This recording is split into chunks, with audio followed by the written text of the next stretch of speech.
We do a sound check, Mr. Sandal. Sure, you can do an oil check if you want. What is that? Was that for the documentary? Yeah. This is our life. I'd never heard of the SandalBrothers before, only from their movies. They're showing them here at the Student Center. They were funny. I love the SandalBrothers. They're show business. The SandalBrothers are show business. I mean, all right, geniuses. I mean, how many are there? Mazursky, Dick Van Dyke, I don't know, we can agree on these, right? And the SandalBrothers, I'd put them right up there.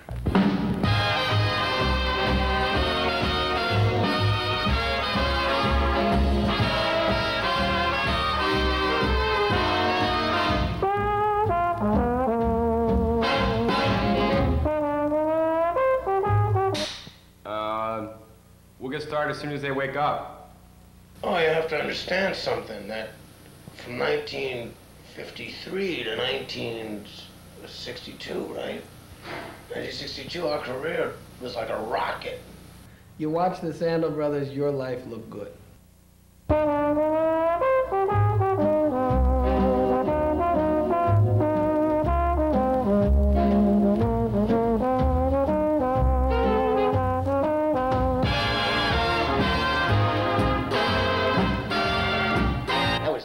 TV, there was no, pause, no come back, Jack, we'd do it again. Yeah, no retakes. Something would go wrong. Something would go wrong with me. And we'd start in on each other, you know, and I'd say, what are you doing? Put on your clothes, what's the matter with you? You've got a big live TV show here with people watching, you should get dressed properly. And then oh, Dickie, come on, I got a hard time getting my clothes together here, Put his arm in his coat. Like this. And I'd say, what are you, Napoleon now all of a sudden? We got a show tonight.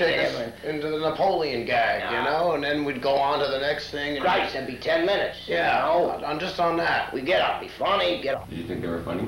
Nah. Everything that I am in show business, everything that I am in show business, I learned from the SandalBrothers because they're my heroes. They had to be my heroes. There was once a third Sandal-brother.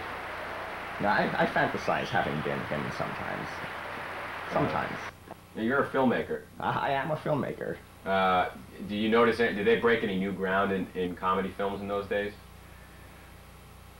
I don't know.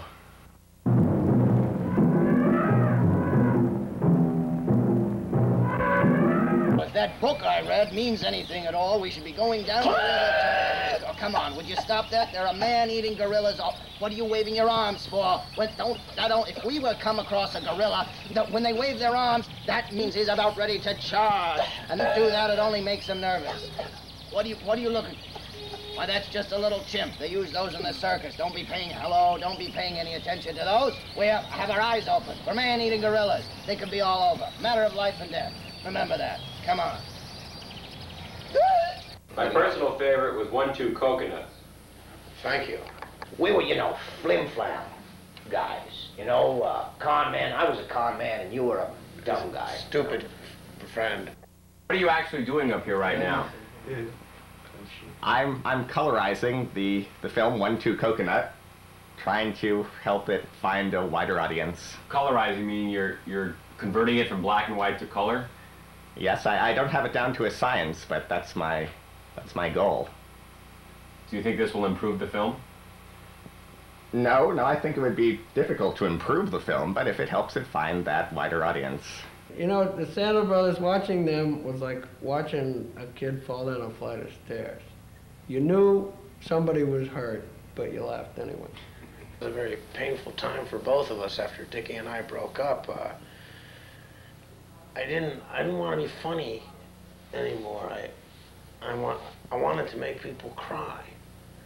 So I went to Spain, and that's where I made my only movie by myself. Popo was called. And it's about this deaf, mute clown. Because if I talked, I'd be funny.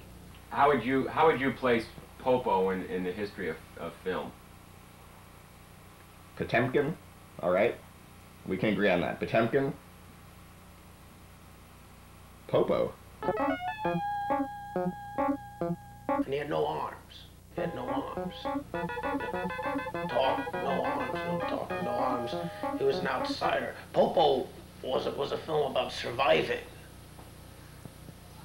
And that's what I do best, is survive.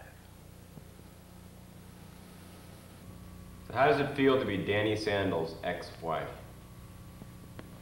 Feels just fine. Are you excited about their comeback? As long as he doesn't come back to my house. You know, the other one, The Bum, he made a film about a clown, Go-Go or something, that was very funny, brilliant film, classic. That wasn't supposed to be funny. That was a serious movie. I don't care, I'm in music. All right, come to stage right now. Would you please welcome young man you've seen on a couple of these in the movies? Right here on our stage, would you please welcome Mr. Richard Sandal.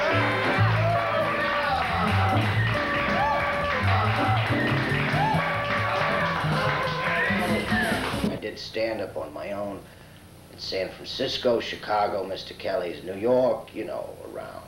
Eisenhower's getting laid. This is the scenario, right? He's there, it's affirmative action time. The chick said affirmative, he's gonna get some action, right? That's when we, you know, sort of a exploration period. No, we've never been here before. But Nixon was here 2 years ago, and I was like, shit, man, shit. I knew it, it's never any good when you pay for it. Him I know. Drunk. Terrible drunk. Mean, terrible drunk.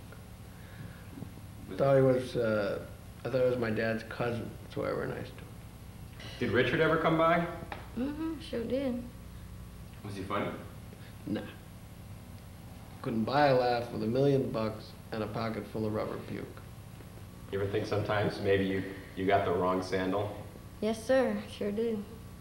So I get this letter from the cat at the IRS, right, that he's doing me, right? Richard Sandal, big name, my taxes. Bullshit, you know, I'm the schmuck because I got a post office box. He had a belly full of Jack Daniels, and he went up and he tried to sit on a stool and was about to tell everyone what a genius he was. His pants were down around his ankles. He slipped and fell, and me and my brother had to carry him out. My old man said, throw this bum out on the street. I wrote Dick Sandal a fan letter, you know, and he didn't have to answer it. He answered it. No, but he didn't have to answer it. In the Popo film, a lot of people wondered how Popo managed to put on his costume and his makeup. Because he had no arms. I had a girl for that. No, not Popo you. Popo, the character himself. If he was a clown with no arms, how did he manage to put his own costume when he was in the circus? How did he manage to put his costume on? How did he manage to put his makeup on?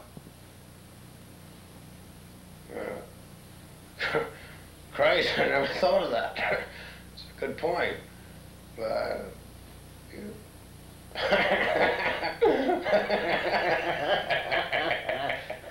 poetic license. This is the art film. We weren't innovators. Well, we were. No, we weren't. Yes, we were. We were innovators. We did a lot of stuff. We, Christ. What? We weren't innovators. We just did us. We did us. I was an innovator. You mean like literally he would take his pants down? He would put his pants, drop his drawers. He would drop his pants, stand there and talk about politics with funny boxer shorts on. You gotta know that from 1965 to 1970 is a total blank for me. I was taking pills. I was taking blue pills, greens, reds, uppers, down, everything. I was married to Danny for about 3 years, and he didn't pay me a cent of alimony on the grounds that he didn't remember that we were married. Wish I could say the same thing. I went out to eat with somebody, I don't remember who, and the waitress asked me, how do I take my coffee? And I couldn't remember.